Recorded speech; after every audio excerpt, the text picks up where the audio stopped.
Hey, remote viewers. This is Lori, and this is your PRV moment. Okay, so you're going to have to be especially forgiving today because I'm using a gimbal. And this is the first time I've ever used a gimbal. But I wanted to give you a little bit of a view here. We don't have a whole lot of light left, but you can see the mesas. This doesn't let you do a close-up, unfortunately, but you can kind of see the mesas up there. Let me see if I can get my finger in the right spot. Oh, let's see. Oh, can I get it? There it is. There's some mesas.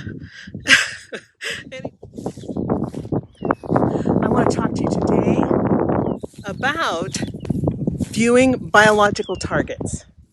So I think I'm going to sit on this little bench right here. Got a little old wooden bench right here. I'm going to sit down. We have it tied to the tree because the wind blows it over all the time. Okay, so let's see if I can keep the gimbal straight. And if we can do this video. I think I've tried a few times. We're gonna get it done. Okay, so let's talk about biological targets. The technical definition of biological is anything that is living or has had life. So what does that include? Animals, plants, trees, bacteria, and viruses. All of those fall into that category, even though technically viruses are not technically considered to be alive.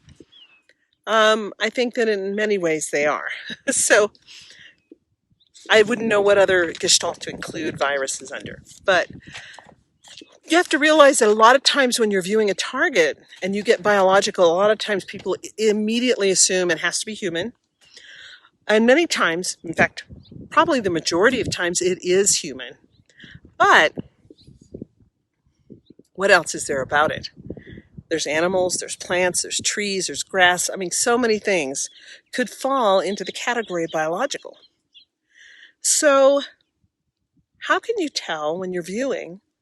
How do you find out what it is?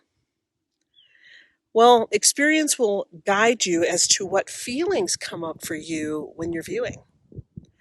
I can usually feel when something is a person. And if you want to know, what are some of the things you could do that would help you determine animal or human? Or plant? Well, feeling things at the target, reaching out, wrapping your hands around it. What does it feel like? I mean, think about the bark of a tree. This would be something biological, but when I touch it, I'm going to feel that rough texture of the bark. If it's a horse and I reach out, it's definitely not going to feel human to me, is it? I'll probably notice the fur. It might be hot and sweaty and furry and wet. So there are indicators that will tell you whether something is human or animal or plant.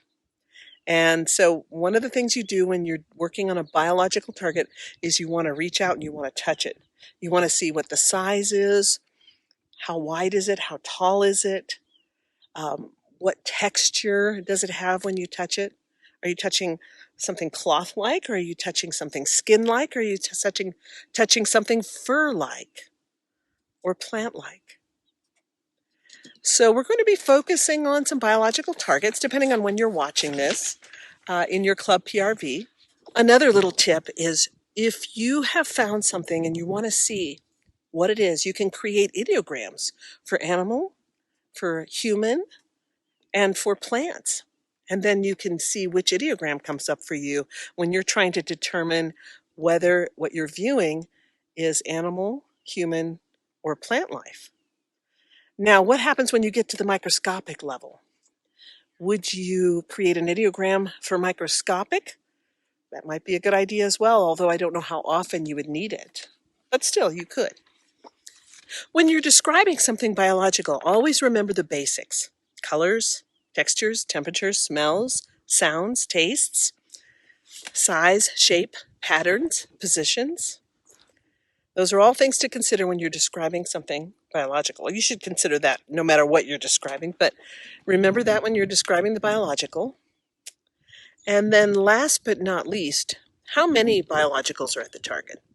Oftentimes when you're given front-loading like the target is biological, there's more than one. If there is more than one, then how do they relate to each other? Or do they relate to each other? Do they interact?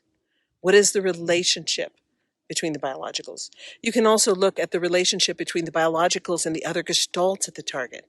What's the relationship between the biological and the man-made, for example? Or what's the relationship between the biological and the land or the water?